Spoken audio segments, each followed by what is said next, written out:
ये वीडियो बहुत ही इम्पोर्टेंट होने वाली है। यहाँ हम जानेंगे खांसी का शरीर के लिए क्या उपयोग है, वो कौन से फैक्टर्स हैं जो खांसी को गंभीर बनाते हैं, कोविड-19 के मरीजों की श्वसन प्रक्रिया क्यों बिगड़ जाती है और वो कौन से सरल उपाय हैं जो हम सबको करने चाहिए।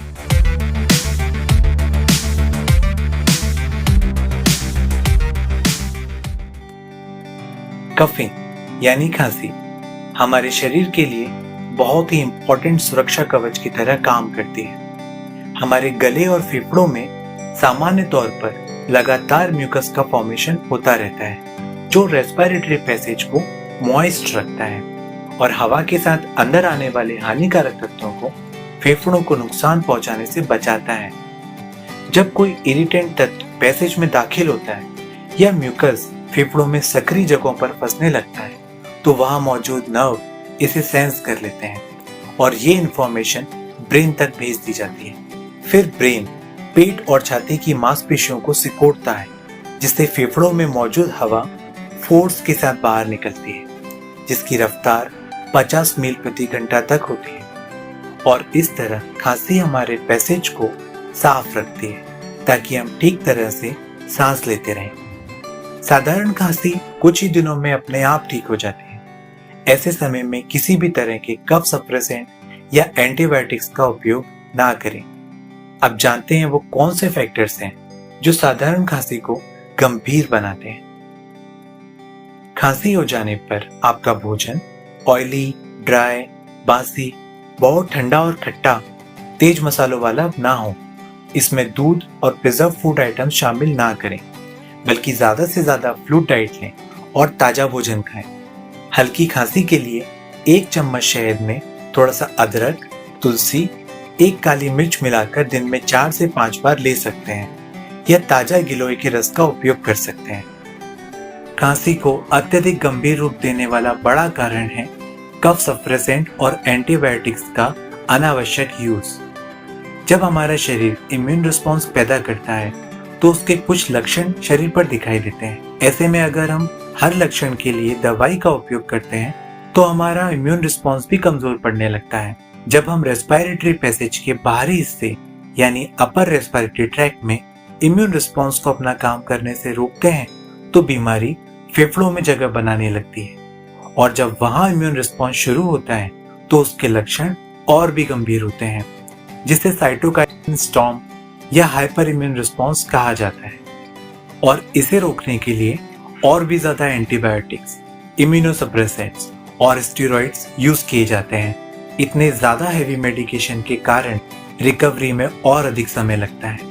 जिन लोगों की शारीरिक स्थिति पहले से ही कमजोर होती है और जो अनहेल्दी स्ट्रेसफुल लाइफस्टाइल जी रहे होते हैं, उनके लिए ये जानलेवा भी हो सकता है।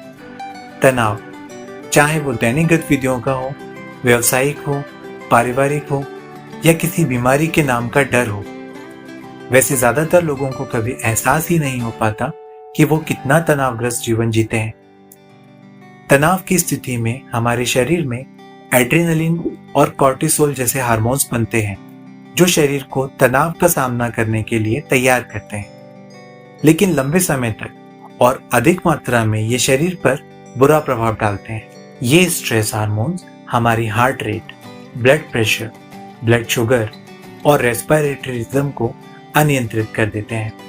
इनका साधारण असर भी मांसपेशियों में खिंचाव पैदा करता है, जिससे बॉडी पेन, मसल पेन, गले में दर्द, लगातार कुछ अटकने का एहसास, बुखार, उल्टी, दस्त और छाती में जरूरत से ज्यादा म्यूकस फॉर्मेशन होने लगता है। अब मौजूदा स्थिति के बारे में सोचिए, जहां लोग लगातार इन्फेक्शन के डर में हैं और टेस्ट रिपोर्ट पॉजिटिव आते ही उनका स्ट्रेस लेवल पीक पर होता है, जिसका परिणाम हम देखते हैं हाइपर ऑटोइम्यून रिस्पॉन्स और साइटोकाइनिन स्टॉर्म। संक्षेप में कहें तो जितना ज्यादा आपका डर होगा, आपकी हीलिंग उतना ही ज्यादा समय लेगी। सौभाग्य से कुछ बहुत ही सरल उपाय अपनाकर आप तनाव को कम कर सकते हैं। डीप ब्रीदिंग एक्सरसाइजेस से जैसे ही हम रेस्पिरेशन को रिदम में लाते हैं, हमारा स्ट्रेस लेवल धीरे धीरे करके घटने लगता है। कहावत है, खरबूजे को देखकर खरबूजा रंग बदलता है।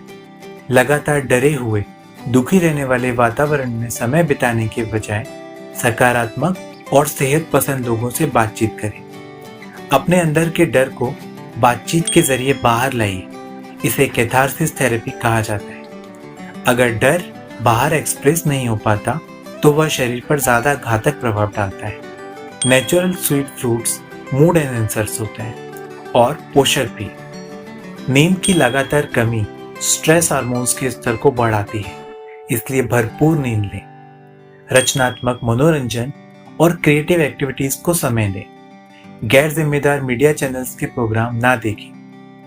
बिना डॉक्टर के परामर्श लिए कोई दवा ना खाएं और ना ही कोई जांच करवाएं।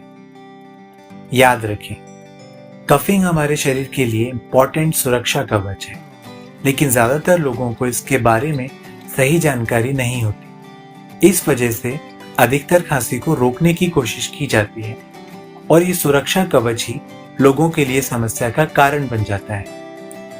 इसलिए अपना ख्याल रखिए और इस वीडियो में बताई गई जानकारी का लाभ उठाइए। स्वस्थ रहिए, जागरूक रहिए।